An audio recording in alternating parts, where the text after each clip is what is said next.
Buka Quran surah kedua ayat 143, lihat di pertengahan. Wa ma kana Allahu liyudhi'a imanakum. Jika ada hamba siapapun menunaikan salat, aku nggak akan sia-siakan salat yang dilakukan dengan imannya itu. Maksudnya apa? Akan dibalas, diberikan perhatian sesuai dengan kadar salatnya. Sesuai dengan iman. Dan yang paling dahsyat, ketika seseorang salat menghamba, kan gerakannya ruku, sujud, menghamba kan? Maka naik statusnya dari sekedar manusia biasa menjadi abdun. Teman-teman, ini rahasia besarnya. Perintahnya fa'budni, yang kita baca iyyaka na'budu, asal katanya dari kata abada, orangnya abdun, zamannya ibad.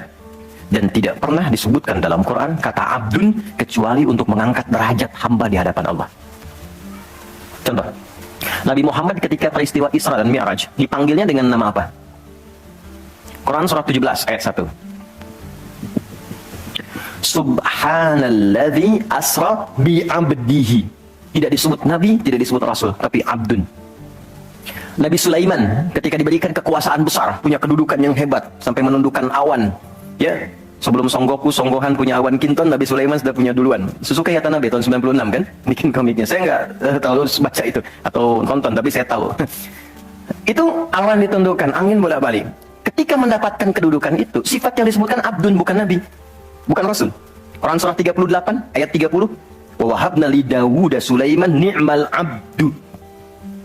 Oke, Nabi Zakaria alaihissalam ketika akan diangkat statusnya dari suami menjadi ayah dan sudah berharap tinggi, dikabulkan, naik status, diberikan anugerah, disebutnya dengan abdun.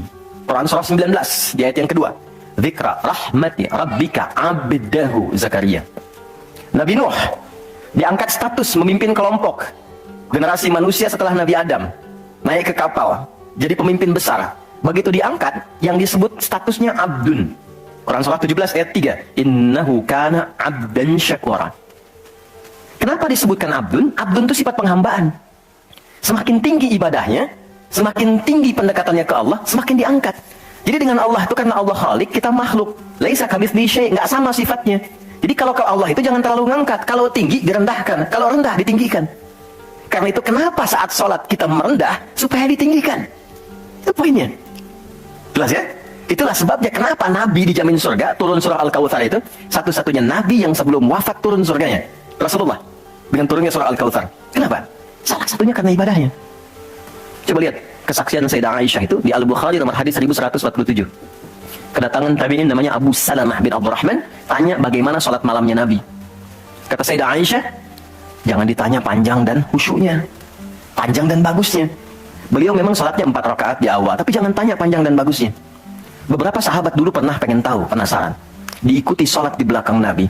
Ternyata rakaat pertamanya dikira Al-Baqarah 100 ayat akan ruku. Ternyata disambungkan ke 286 ayat sampai selesai. Dikira setelah selesai akan ruku. Ternyata Alif Lam Mim lagi, Ali Imran sampai selesai 200 ayat. Dikira ternyata setelah la'alakum tuflihun 200 ayat Ali Imran akan ruku, nyambung An-Nisa 176 ayat. Baru kemudian ruku setelah 5 juz 4 halaman. Ruku. Besoknya orang-orang ini nggak ikutan lagi. Udah. Lain memang levelnya. Salam. Tersentuh kaki Nabi itu dengan tangan Sayyidah Aisyah. Ini menunjukkan sederhana kehidupannya. Bayangkan kan, suami sholat, istri tidur, nyentuh bagian kaki. Kira-kira tidurnya, alasnya di mana tuh? Nabi besar loh, ahli surga, hebat, pemimpin besar, kehidupan demikian. Tapi kalau sedang beramal kaya, sedekah kaya, sholat kaya, kakinya bengkak. Kata Sayyidah Aisyah, kenapa begini ya Rasulullah? Alam takun madbuna, alam takun ma'sumah. Engkau kan dijamin surga, surahnya sudah turun. Engkau dijaga dari kesalahan maksum. Jawabannya ringan sekali. Afala akunu abdan syakura, abdun. Apa nggak boleh aku menjadi hamba yang bersyukur? Ternyata syukur itu kalau dulu para nabi itu pakai ibadah. Jadi kalau dapat nikmat nih teman-teman, ini rahasia hari ini ya, di antara kita saja ya. Karena saya nggak bagi di yang lain nih, cuma di sini nih. Ya. Para nabi itu, kalau mereka dapat nikmat apapun, itu yang dilakukan syukur. Dan syukurnya lewat ibadah. Contoh, biasa kan suka hadir ulang tahun ya, masuk ulang tahun kesekian. Nabi tiba-tiba hari Senin puasa. Ditanya oleh sahabat, ya Rasulullah kenapa puasa? Kata Nabi, ini hari lahirku.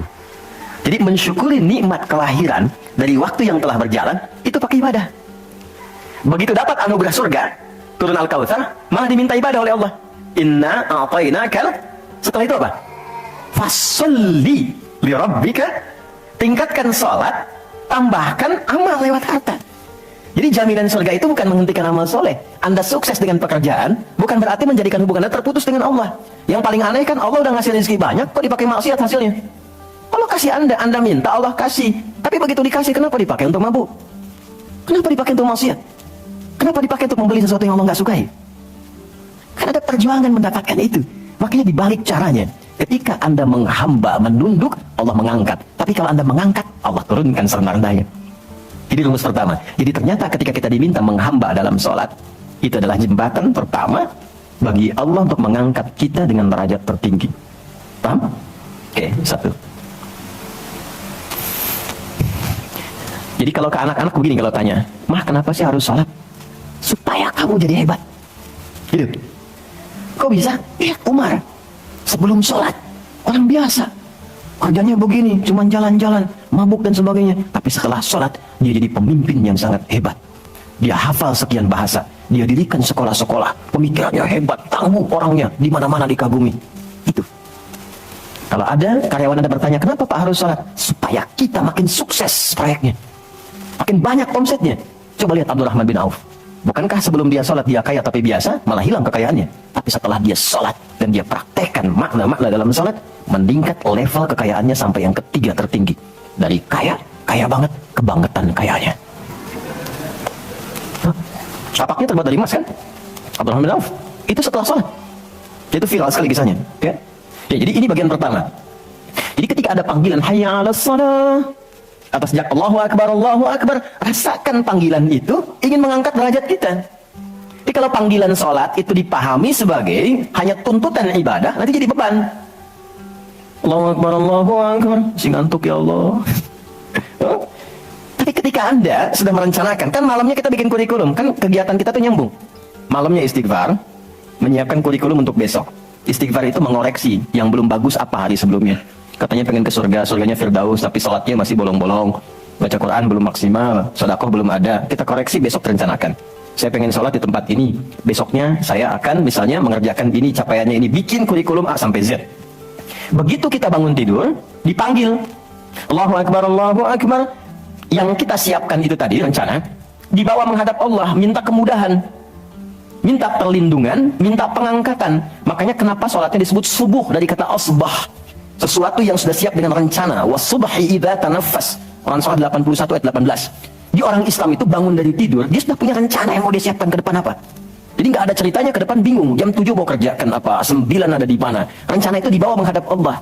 Dalam sholatlah kita mintakan kemudahan. Itulah pengantar pengangkat derajat. Jadi ketika azan berbunyi kalimatnya Allahu Akbar, Allahu Akbar, ini peluang saya.